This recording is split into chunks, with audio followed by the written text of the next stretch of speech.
Olá pessoal, vamos dar início a mais uma aula sobre recursos trabalhistas e hoje nós vamos falar sobre o agravo de petição.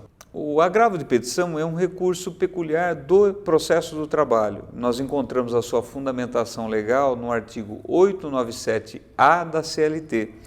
Mas eu recomendo também uma leitura da Instrução Normativa número 3/99 do TST e da súmula 128 do TST.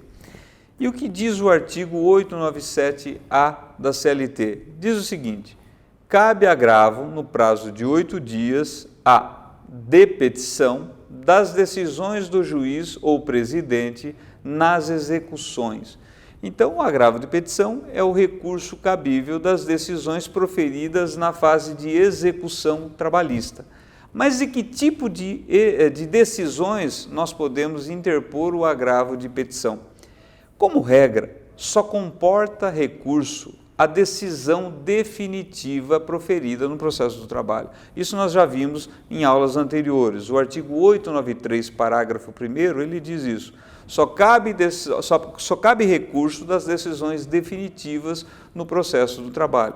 Significa dizer que só aquelas decisões com base no artigo 485 ou 487 do CPC é que comportariam recurso, porque são consideradas decisões definitivas. Essa é a regra também no processo de execução trabalhista. Só caberá agravo de petição das decisões definitivas.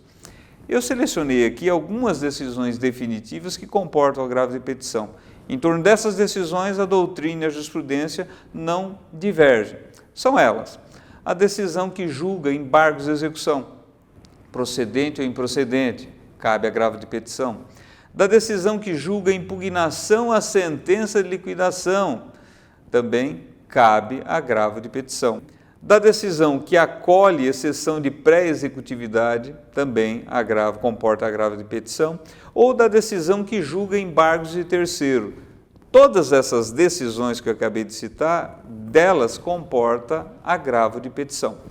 Mas a doutrina e a jurisprudência vem evoluindo no sentido de autorizar também o agravo de petição para algumas decisões interlocutórias.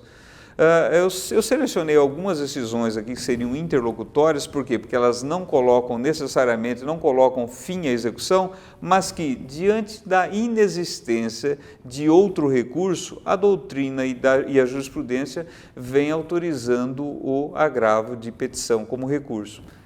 Uma dessas decisões é aquela que torna, por exemplo, sem efeito a penhora. Vamos imaginar que o juiz determinou a penhora de um bem e, por algum motivo, ele decide que não comporta, não é mais o caso de penhora daquele bem. Por exemplo, penhorou um determinado bem e depois a parte vem e alega que é bem impenhorável, é um bem de família, e o juiz acolhe essa decisão e afasta a penhora sobre aquele bem que foi considerado bem de família. Nesse caso, o credor pode interpor agravo de petição contra essa decisão que afastou a penhora sobre aquele bem. Percebam, não é uma decisão definitiva, é uma decisão interlocutória, mas nesse caso a doutrina e a jurisprudência têm entendido que comporta agravo de petição. Uma outra decisão, uma decisão que libera valores penhorados antes de oportunizar ao executado o prazo para embargo de execução. Vamos imaginar que o juiz tenha homologado um cálculo no valor de R$10.000. Na fase de execução, que nós vamos ver em outra aula, o juiz deveria citar a reclamada para pagar os R$10.000 sob pena de penhora. O executado não paga, não oferece nenhum bem à penhora. Vem o juiz e manda penhorar, penhora online, e penhora na conta bancária R$5.000. Percebam, o juízo ainda não está garantido, porque a execução é de R$10.000. O que pode fazer o juiz? Ele pode mandar fazer outras penhoras, mas faz lá uma devassa na vida do executado e não acha nada, nenhum patrimônio em nome do executado. O que ele deveria fazer? Ele deveria dar a execução por garantida por R$5.000 e intimar o executado para oferecer os embargos de execução, se ele quisesse. Mas vamos imaginar que, ao invés de fazer isso, o juízo simplesmente, diante da inexistência de outros bens à penhora, libere-se o valor de R$5.000 ao exequente, ao credor. Opa, a executada fala, peraí, mas eu quero oferecer embargos à execução. Mas como não lhe foi dada essa oportunidade, ele pode interpor agravo de petição contra essa decisão que determinou a liberação desse valor de R$5.000. Percebo que também não é uma decisão que coloca fim ao processo, era uma decisão de caráter interlocutório. Uma outra decisão é a decisão que importa em obstáculo intransponível ao segmento da execução. Nesse mesmo exemplo que eu acabei de dar, onde a execução é de R$10.000, mas o juiz só consegue penhorar R$5.000, imagine que o juiz não faz mais nada, tenta penhorar patrimônio e não acha mais nada do executado. Vem o exequente e fala, viu, então me libere esse valor de R$5.000. Faz o seguinte, intime a executada para oferecer embargo, se ela quiser, e se ela não oferecer, me libere esses R$5.000. Só não me faça o seguinte, só me deixe essa execução parada eternamente. Vem o juiz e indefira o requerimento do executado. Aguarde-se, do exequente, perdão, aguarde-se até a complementação do valor do juízo, ou seja, do valor da execução. Vai ficar lá parado quanto tempo esse processo? Nesse caso, a doutrina e a jurisprudência têm admitido também a interposição do agravo de petição por parte do exequente. Tudo bem? Então, só para concluir, o agravo de petição, como regra, é daquelas decisões definitivas, ou seja, daquelas decisões que colocam fim ao processo de execução, com resolução do mérito ou sem resolução do mérito. Mas vimos que, excepcionalmente, a doutrina e a jurisprudência tem também admitido o agravo de petição de decisões interlocutórias, daquelas decisões que, como nós vimos alguns exemplos, causam às partes algum gravame, alguma coisa muito séria. Nesses casos excepcionais, também de decisão interlocutória, poderia ser interposto o agravo de petição. Qual é o efeito do agravo de petição? Nós vimos em aulas anteriores que os recursos trabalhistas, como regra, não possuem efeito suspensivo. Isso se mantém também para o agravo de petição. O agravo de petição não tem efeito suspensivo, apenas efeito devolutivo. Vamos imaginar naquele caso em que eu dei o exemplo, em que o juiz mandou liberar os R$5.000 do executado, estava penhorado lá. O executado vai interpor o agravo de petição, falando, olha, eu não gostei dessa decisão, não pode liberar esses R$5.000 porque eu não tive a oportunidade ainda de oferecer os meus embargos à execução. E ele terá que também interpor uma medida cautelar direto no tribunal para que o tribunal conceda efeito suspensivo a esse agravo de petição, porque, como regra, ele não tem efeito suspensivo. Nada impede, porém, o juízo da execução, ao juízo da execução, ao qual é dirigido o agravo de petição, atribuir a esse recurso efeito suspensivo, mas, como regra, ele só tem efeito devolutivo. Isso advém da regra que está lá no artigo 899 da CLT, que diz que os recursos trabalhistas possuem apenas efeito devolutivo. Competência. Para quem é endereçado o agravo de petição? Como todos os recursos trabalhistas, o agravo de petição é endereçado ao juízo AQUO. Nós estamos tratando de uma decisão do juiz da vara do trabalho, primeiro grau, primeira instância, o juiz que deu a decisão da qual eu não estou conformado, é para ele que eu direciono o meu agravo de petição, ao juízo AQUO. Requisitos de admissibilidade para o recurso de agravo de petição. Bom, requisitos intrínsecos, ou seja, aquele relacionado mais à parte e ao recurso propriamente dito. Nós temos o requisito de cabimento, ou seja, dessa decisão que eu estou recorrendo, realmente cabe agravo de petição? Como vimos, tem que ser uma decisão como regra definitiva, que coloca fim à execução. Ou, naqueles casos excepcionais, decisão interlocutória que cause algum gravame, algum prejuízo muito sério à parte. Também cabe agravo de petição.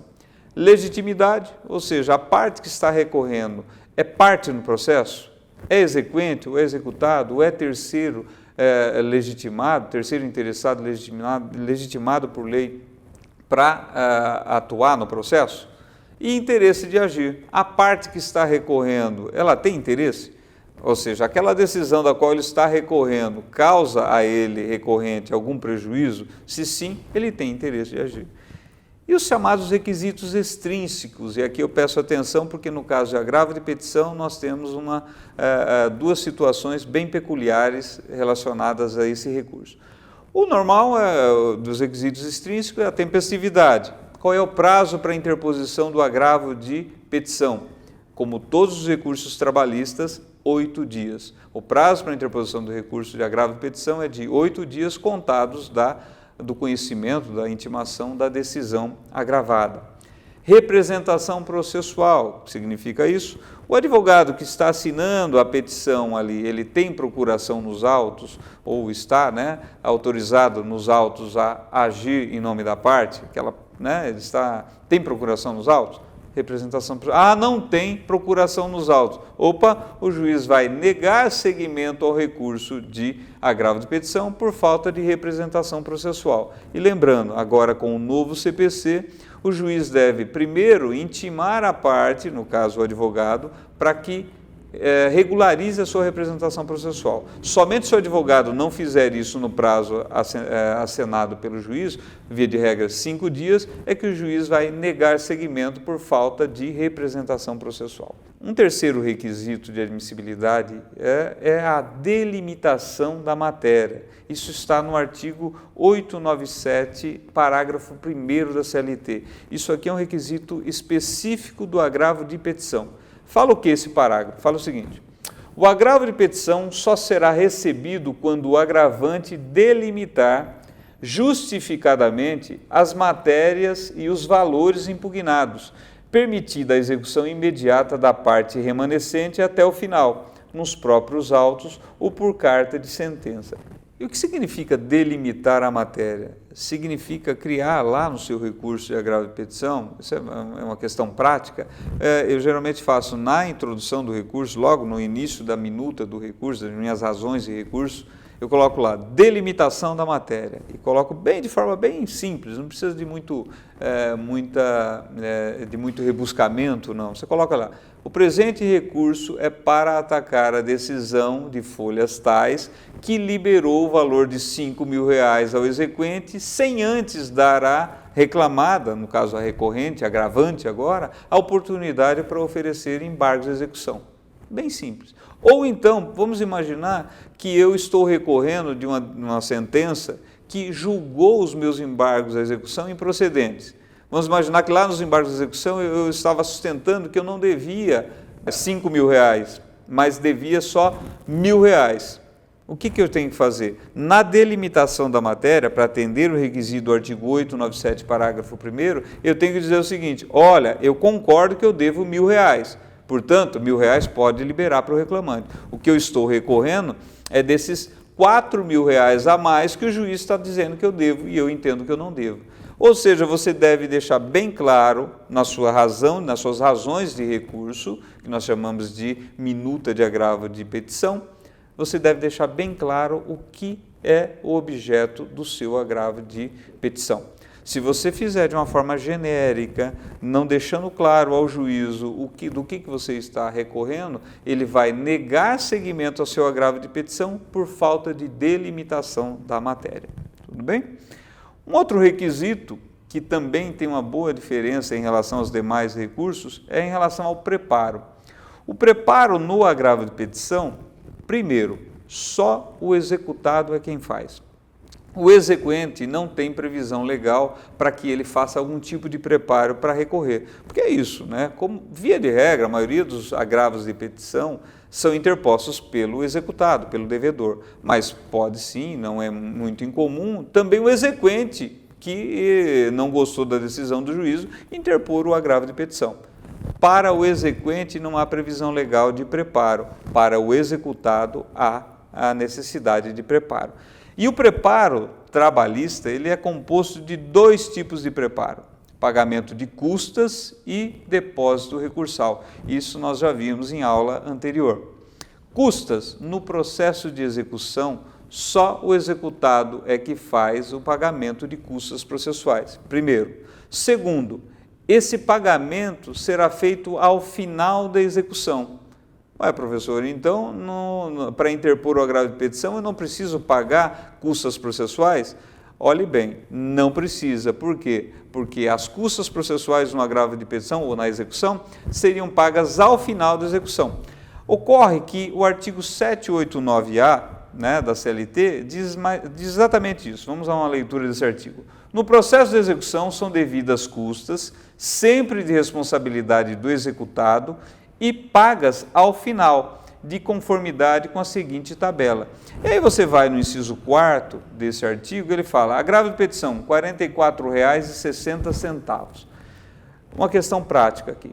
Embora não seja necessário o recolhimento desse valor de R$ 44,60 para a interposição do agravo de petição, porque esse dispositivo diz que o pagamento seria feito ao final, existem decisões isoladas, mas existem, que dão por deserto o recurso por falta de pagamento das custas de R$ 44,60. Como esse valor é pequeno, o que a gente faz na prática? Recolhe esse valor. Isso aqui é uma dica prática, tá? Por lei, e a maioria da jurisprudência diz que não precisa pagar custas para a interposição do agravo de petição.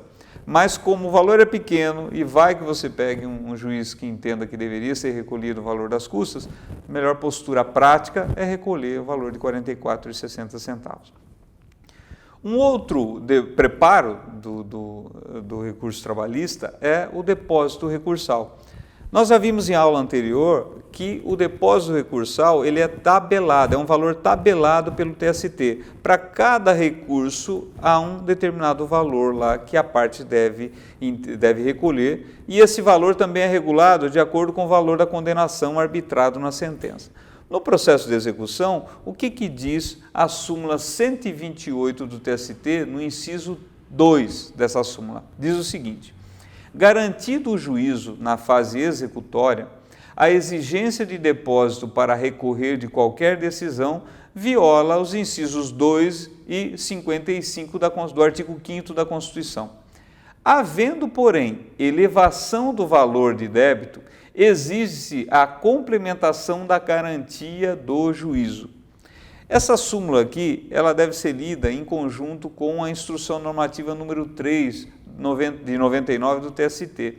O que ela nos ensina? O que ela nos diz? É o seguinte: o depósito recursal na fase de execução, ele só será exigido, se o juízo não estiver garantido, e 2, se na decisão da qual eu estou recorrendo, houve aumento do valor da condenação. Vamos a um exemplo prático. Imagine que a parte executada, no caso aqui, ela foi condenada na sentença de liquidação, o juiz decidiu que ela está devendo R$10.000, tudo bem? Ela vem, o juiz intima ela oferece os embargos à execução, falando, olha, eu não devo R$10.000. Para oferecer os embargos de execução, a lei trabalhista, ela exige que o juízo esteja garantido. Então, vamos imaginar, a reclamada foi lá e depositou R$10.000. Falou, está aqui os R$10.000, estou oferecendo os meus embargos de execução e vou demonstrar com cálculos que não é R$10.000 que eu devo, mas é apenas R$5.000. Mas para isso ele depositou R$10.000. Vem os embargos de execução, o juiz julga improcedente os embargos de execução e fala, opa, é R$10.000 que você está devendo sim. Entendo que não há nenhum defeito nos cálculos que eu homologuei. A executada vai o quê? Interpor o agravo de petição. Ela precisa pagar custas processuais? Não, como nós já vimos. Mas, por precaução, podemos recolher os R$ 44,60. Depósito recursal, eu tenho que fazer? Também não. Por quê? Porque o juízo já está garantido com R$10.000 que eu depositei ali para garantir a execução.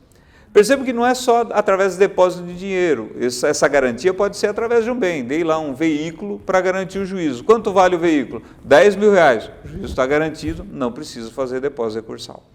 Mas vamos imaginar um outro exemplo? Imagine que o valor da execução homologado pelo juízo foi de R$10.000. Só que daí a empresa vem, interpõe, garante o juízo com um patrimônio de R$10.000, e interpõe os embargos de execução falando, olha, eu devo só R$5.000, o exemplo que demos agora. Mas o exequente, o credor, também entra com uma impugnação à sentença de liquidação, falando para o juiz, olha, não é só R$10.000 que o senhor homologou, não, eu quero R$15.000, os cálculos do perito estão errados. Olha bem, o exequente sustenta que os cálculos do perito estão errados e que o valor deveria ser de 15 mil, e a executada sustenta que os cálculos do perito estão errados e que deveria ser só de 5 mil reais. Vem o juiz e julga a impugnação e os embargos da empresa, falando, olha, julgue improcedente os embargos da execução, porque não são só 5 mil reais não, mas julgo procedente a impugnação oferecida pelo credor. E realmente não são só 10 mil reais, são 15 mil reais. Quem que está aí inconformado com a decisão novamente? A executada. E ela vai querer recorrer dessa decisão, só que essa decisão aumentou o valor de 10 para 15 mil reais. Nesse caso, para ela recorrer de agravo de petição, ela vai ter que garantir o juízo com mais 5 mil reais. Se ela não fizer isso, o recurso dela será denegado o segmento por falta de preparo, por falta de depósito recursal. Entendeu?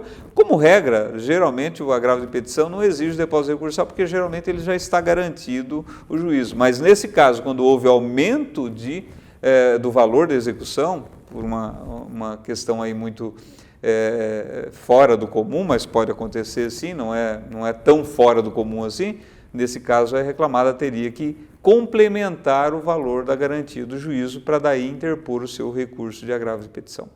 Tudo bem? Nós ficamos por aqui. Na próxima aula nós vamos falar um pouquinho sobre o recurso de revista. Até a próxima aula.